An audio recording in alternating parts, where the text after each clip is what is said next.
próximo painel trata de políticas públicas ambientais, os desafios da gestão municipal. Para coordenar, chamamos a assessora de Saneamento e Meio Ambiente da Associação de Municípios do Médio Vale do Itajaí, a ANVI, senhora Simone Gomes. E como palestrante, convidamos a assessora jurídica, também da ANVI, senhora Noêmia Bom. Para dar início, deixamos a palavra com a mediadora. Bom dia a todos. Eu queria primeiro agradecer, ao convite por estar trazendo esse trabalho da ANVI aqui e colocar que, na verdade, o nome, o título que nós apropriamos ao trabalho é Estudo Técnico Socioambiental, mas, na verdade, nada mais é do que o próprio diagnóstico socioambiental que estava sendo comentado hoje no início, na reunião do colegiado.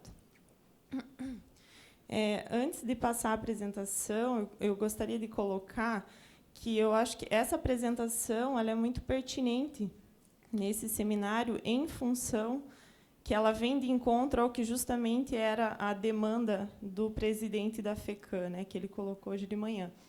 Eu vejo que a gente tem hoje muita insegurança jurídica, sim, em relação a esse tema, mas nós também temos alguns entendimentos equivocados.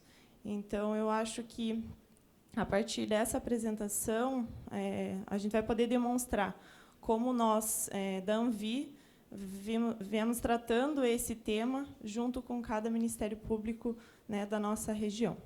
Então, quem vai fazer a apresentação é a Noêmia.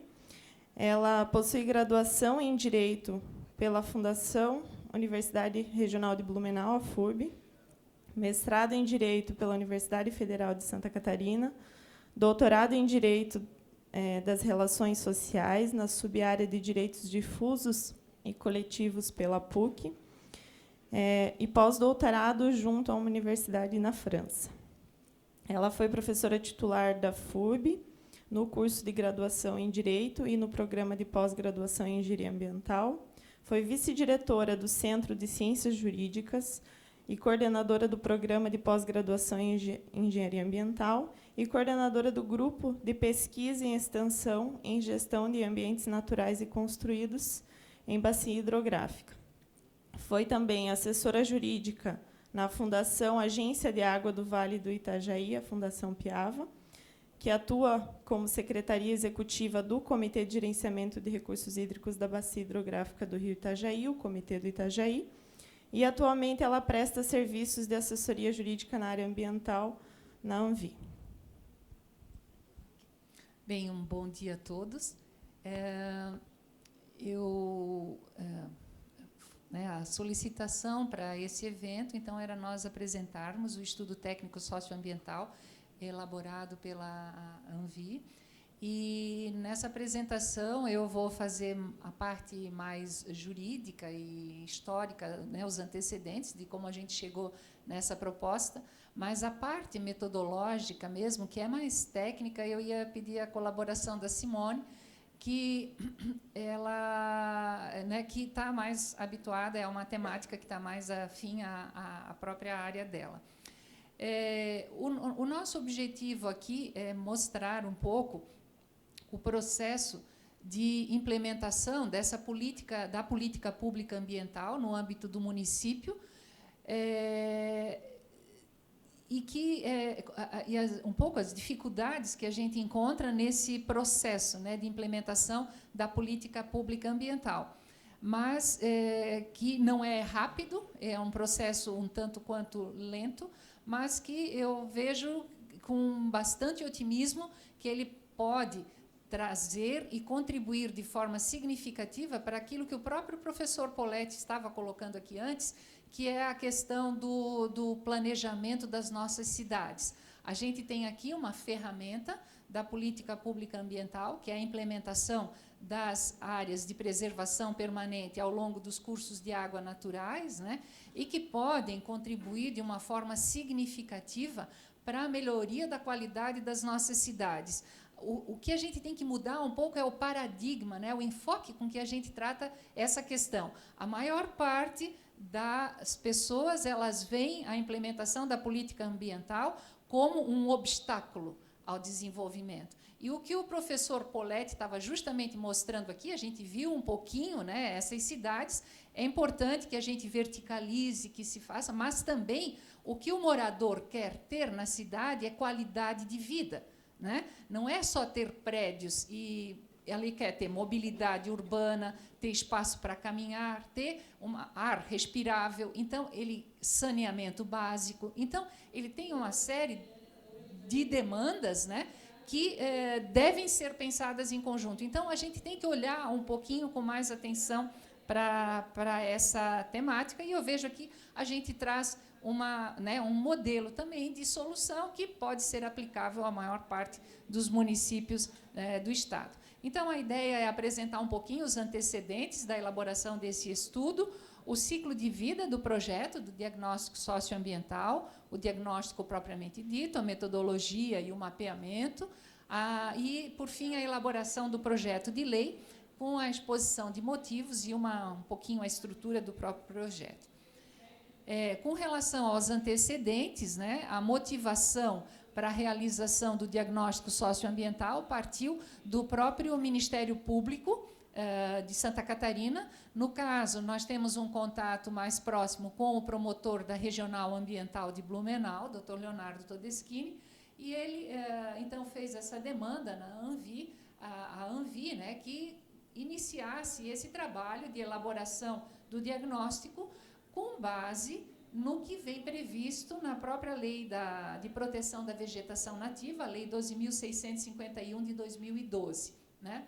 Que lá no artigo 64 e 65, eles possibilitam, né, de certa forma, a flexibilização das APPs nas áreas consolidadas para fins de regularização fundiária urbana, né? Então, a partir dessa demanda do Ministério Público, com base na Lei 12.651, então a ANVI organizou, no final de 2015, um seminário, o seminário intitulado Diagnóstico Ambiental, Elaboração e Implantação, e que foi realizado no dia 15 de 10 de 2015, que a gente contou com uma grande participação, foram mais de 100 pessoas aí participando ativamente do evento.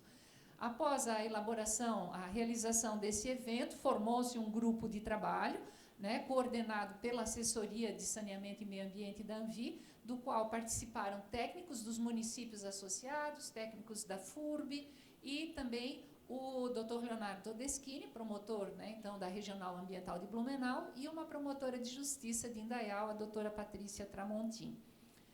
Então, formado o grupo de trabalho, né, em 2016, foi no final do ano, em 2016 começou-se, então, a desenvolver uma metodologia para a elaboração desse estudo técnico socioambiental.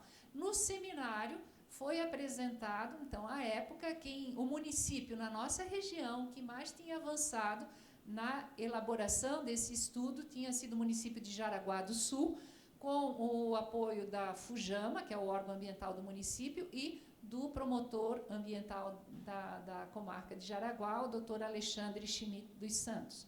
Então, então ali já tinha uma proposta, né, de metodologia que, então, o grupo de trabalho começou a analisar e verificar, e, claro, adequar e adaptar à própria realidade dos municípios do Médio Vale do Itajaí.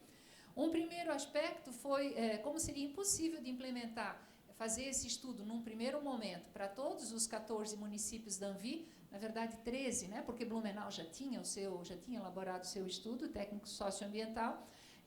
Foram definidos, então, alguns municípios pilotos para testar a metodologia, ver se ela funcionaria, e, a partir daí, então, depois replicar para os outros municípios né, vinculados à associação. Então, os municípios pilotos escolhidos foram Rio dos Cedros, Indaial, Rio dos Cedros, Gaspar e Apiúna. E depois, na sequência, houve a necessidade da contratação de uma empresa, a 3Gel, para auxiliar na elaboração de todos os mapas, né, e desenvolvimento da metodologia. Também foi contratado o Instituto FURB para elaboração de uma carta de inundação para os municípios de Indaial e Rio dos Cedros. E também, então, começou todo um processo de reunião participativa com os técnicos dos municípios e os promotores de justiça. Ao longo de praticamente quase 4 anos que a gente está trabalhando nisso, né, nós temos aí mais de 60 reuniões realizadas com ata e tudo, sempre tentando, o processo todo ele foi caminhando com a colaboração dos técnicos do âmbito, né, do município, a promotoria ambiental. Então, qualquer regularização, quando necessária, ela está condicionada a essa compensação, né, e essa medida de compensação consiste na destinação de recursos monetários pelo requerente ao município para financiar programa de apoio e incentivo à conservação ou recuperação ambiental, ou na aquisição de áreas ou execução de obras e serviços pelo requerente em favor do município para conservação ou recuperação. A ideia é que se crie um fundo aqui com os valores dessa compensação para, né, por exemplo, regularizar, adquirir áreas que muitas dessas áreas de APP para a realização, execução de parques urbanos lineares, né? As ações de apoio e incentivo à conservação é o pagamento ou incentivo a serviços ambientais, com retribuição monetária ou não, as atividades de conservação, né, para aqueles moradores que estão ao longo das APPs, elaboração de projetos e implementação de parques lineares urbanos, aquisição de áreas de preservação permanente, ou inclusive áreas de risco, ou de relevante interesse ecológico, e o exercício do direito de preempção para aquisição de remanescentes florestais relevantes. A compensação ambiental ela é cobrada. A gente primeiro tinha elaborado um cálculo bastante complexo, né, para cada situação, e implementamos isso em Gaspar, e nesses 7 meses de implementação em Gaspar, eles viram que seria muito difícil a aplicação daquela fórmula, das fórmulas que a gente havia previsto, muito inspirado em Jaraguá do Sul, e aí se previu, então, agora Gaspar está fazendo um processo de revisão da sua lei e adotou, então, essa fórmula bem mais simplificada, aonde o V, que é o valor da medida da compensação ambiental expresso em reais, é igual à área do terreno a ser regularizada, expressa em metros quadrados, e o VT versus o valor venal do metro quadrado do terreno, expresso em reais, vezes 30%. Né? Isso sempre é bom deixar claro que essa fórmula, os valores percentuais que eles colocam aqui, é sempre a cargo do município. A ANVI, ela sempre colocou ali assim, olha, uma possibilidade. Mas como isso aqui é um assunto que diz diretamente ao município, que conhece a sua realidade, os moradores, a possibilidade de pagamento ou não, então foram feitas simulações, e isso aqui é uma tomada de decisão realmente do município, né? A ANVI não partilhou, isso é o município que decide. Os recursos, então, são mantidos em conta específica e são aplicados exclusivamente naquelas atividades que a gente mencionou antes. No fim, o capítulo 8 trata das infrações e penalidades, porque sem essa definição de algumas infrações ambientais específicas para essas situações, não tem como, né, se eu não tiver como penalizar depois, ninguém vai cumprir a lei. E, por fim, então, nas disposições finais e transitórias, cria-se uma comissão de análise prévia de núcleo urbano, formado normalmente por técnicos do setor de planejamento, a Procuradoria do Município, Defesa Civil e Meio Ambiente. E é interessante também deixar claro, a gente deixa claro aqui que a realização do estudo técnico socioambiental pelo município para fazer esse mapeamento e definir critérios para a possibilitar, né, a flexibilização das APPs naquelas áreas específicas, ela é um estudo geral que não impede que o município, em situações específicas, solicite ao particular para a regularização do seu imóvel, numa situação bem peculiar, tenha que fazer alguns estudos complementares para auxiliar os técnicos na tomada de decisão, né? E era isso. Então, a equipe toda que participou do estudo, né, tem aí uma série de profissionais com a formação e, então, o nosso obrigado. Era isso.